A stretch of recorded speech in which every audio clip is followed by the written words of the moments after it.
यहाँ पर एक नुक्ता जो फैसल भाई ने उठाया था, वो नुक्ता ये था कि आज हमारे माशरे में जो यंग तबका जो शादी कर रहा है या निकाह के इस या फैमिली इंस्टीट्यूशन में दाखिल हो रहा है, तो आप क्या ख्याल करते हैं कि मतलब उसके जहन में इस इंस्टीट्यूशन के बारे में क्या परसेप्शन है, वो शादी क्यों कर रहा है? हसीबा, मैं आपसे पूछूंगा कि आज एक नौजवान तबका जो शादी कर रहा है, मेजोरिटी की मैं बात कर रहा हूँ, मैं मतलब थोड़ा जनरलाइजेशन है इसमें, लेकिन ये कि मेजॉरिटी नौजवान जब शादी के इंस्टीट्यूशन में दाखिल हो रहा है, ये कोई लेडी दाखिल हो रही, तो उसके जहन में इस इंस्टीट्यूशन के क्या मकासद या पर्पस उसके जहन? असल में देखिए, ये बहुत अच्छा सवाल आपने किया। असल में हो ये गया है कि अगर हम हमारी ये देखें कि मैरिज, जैसा मैंने पहले भी कहा, कि पूरी ट्रेंड और कल्चर ने उसको जिंदगी का सबसे अहम ग्लैमर इवेंट बना दिया है और इंसान एक ख्वाब भी देखता है। तो अब हो ये गया है कि लड़का जिस जिम्मेदारी को या लड़की उठाने जा रही है आगे, अगर वो सिर्फ उसको ग्लैमर समझे और उसका रोड मैप ना जाने, बिहेवियर पैटर्न ना जाने, कैसे करना है, जैसा आप देखिए एक रास्ता आपको नहीं मालूम है तो आप गूगल से क्या लेते हो, मदद लेते हो। कभी कभी रॉन्ग करता है, वरना आपको अनजान रास्ते में भी वो सही जगह पहुंचाता है। तो आप ये प्री मैरिज, अगर उनकी सही पहले नहीं मालूम हो कि आफ्टर मैरिज उन पर क्या जिम्मेदारियां हैं, इवन सेक्स के एतबार से भी जो मियाँ बीवी का एक वन ऑफ द पार्ट होता है, उसमें भी आप देखो तो वो बिल्कुल वेस्टर्न तरफ दौड़ता है सीखने के लिए। हालांकि खुद हमारे दीन ने उसमें क्या बताया है, गाइडलाइंस दी है। तो ये भी नहीं होने की वजह से तलाक के रीजंस होती है। हाँ सिर्फ हम लोग ये टॉपिक पे अगर रहे कि फैसल भाई इस पे आप थोड़ी और रोशनी डालें कि आज का नौजवान तबका जो शादी में दाखिल हो रहा है, इंस्टीट्यूशन ऑफ मैरिज में जो निकाह कर रहा है, तो उसके नज़दीक क्या वो पर्पस ऑफ मैरिज है? इनफैक्ट हसीब भाई ने जिस वजाहत के साथ में निकाह के मकसद के बारे में बात रखी है,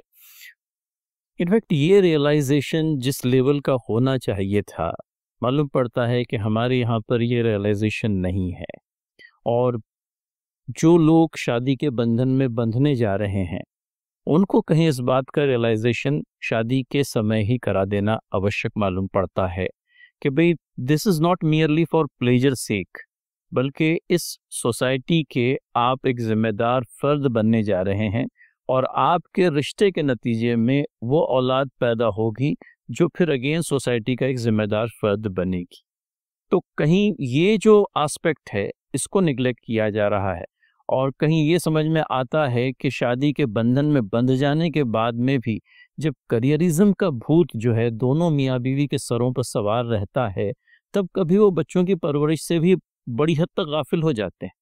और फिर उसके नतीजे में वो हेल्दी फैमिली जिसको कि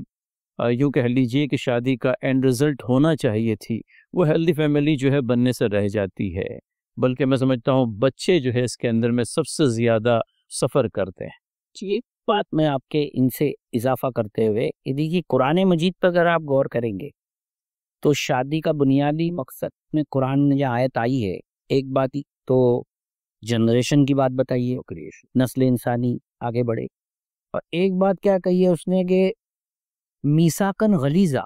मतलब आप एक बहुत ही बड़ा पुख्ता क्या कर रहे हो, अल्लाह को बनाकर अहद कर एग्रीमेंट कर रहे हो। तो अब इस एग्रीमेंट का शऊर अगर उनको ना हो,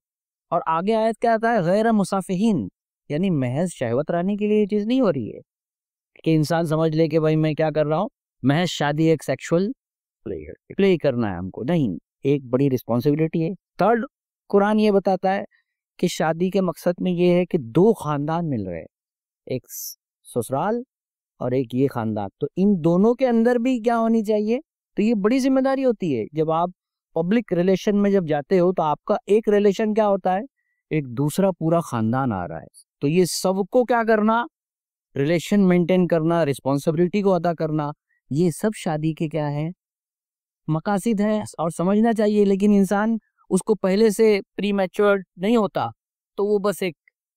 जैसे नौजवान कर लेते हैं शादी। जी बिल्कुल, जैसे जैसे बात आई कि आज का जो नौजवान है वो उसके जहन में शादी को लेकर कोई बड़ा तसव्वुर, कोई बड़ा मकसद या कोई बड़े नताइज जिससे वो हासिल करना नहीं चाह रहा, जैसा कि इस्लाम इसको बताता है, बल्कि उसके नज़दीक बहुत ही शॉर्ट टर्म चीज़ें हैं, जैसे कुछ हमको प्लेजर हासिल करना है, एक इवेंट है जो ज़िंदगी में होना है तो वो उस इवेंट का पार्ट बनना है, या उसके जहन में ये बात है कि ये प्लेजर का जरिया है तो ये हमको करना है। और दूसरा ये कि बहुत सारे लोग तो इसलिए भी शादी कर रहे ताकि उनके इंस्टा के ऊपर जो है और फिर सोशल मीडिया के ऊपर एक अच्छा खासा खर्च होता है। और इनफैक्ट अब ये तो ट्रेंड हो गया है कि जितना पैसा शादी में खर्च हो रहा है उसका एक अच्छा खासा अमाउंट इस बात पे खर्च हो रहा है कि उसकी फोटोग्राफी की जाए, और फोटोग्राफी के लिए भी लोकेशंस पे लोग जा रहे हैं। और नाज़रीन को थोड़ा सुन के ताजुब, सिर्फ नॉन मुस्लिम माशरे में नहीं, मुस्लिम माशरे में भी ये चीज़ जो है बिल्कुल ट्रेंड के तौर पर। इनफैक्ट मुझे एक शादी में जाना हुआ, उसमें ये मामला था कि शादी चल रही थी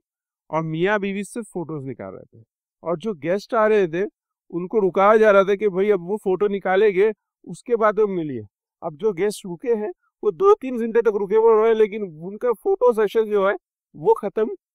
नहीं हुआ। और फाइनली मतलब मैं जिनकी शादी में गया था, उन जो डॉक्टर मेरे रिलेशन में थे, मैं उनको मिलकर जो है निकल गया। मुझे दूल्हा दुल्हन से लगा वैसे है बिल्कुल भी नसीब नहीं हुआ।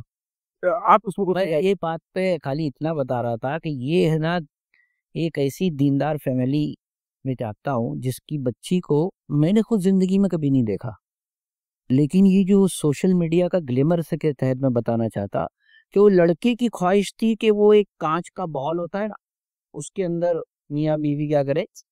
समझ जाए और उसका फोटो पूरी जगह क्या हो। अब वो उसमें लड़की बिना बेपर्दा, लड़का पूरा माँ हो, पब्लिक भी नहीं देख रही, पूरा लाइव उसको किस पे किया जा रहा है, टेलीकास्ट। क्यों नहीं, आप अंदाजा कीजिए कि किस हद तक वैल्यूज को गिराकर अपनी उस ख्वाहिश को क्या किया जा रहा है। तो तब ये भी कि ये जो शुरुआत हुई है, ये शुरुआत आगे कंटिन्यू होनी है, और ये ग्लैमर जो है बहुत ज़्यादा दिनों तक टिकता तो नहीं है। शादी के दिन टिक जाएगा लेकिन लाइफ लॉन्ग तो हो नहीं सकेगा। और जब इस ग्लैमर से आप बाहर निकलते हैं और हकीकत की संगीन दीवार से जब आप टकराते हैं तो पता चलता है कि इस हकीकत को बर्दाश्त करने की सख्त ही आपके अंदर में नहीं है, और फिर वो तनाज़ात शुरू हो जाते हैं। जी बिल्कुल।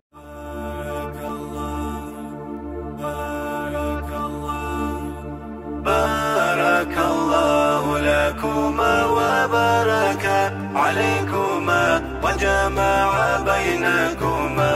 फी खैर। बारकल्लाहु लकुमा व बारका अलैकुमा व जमाअ बैनकुमा फी खैर।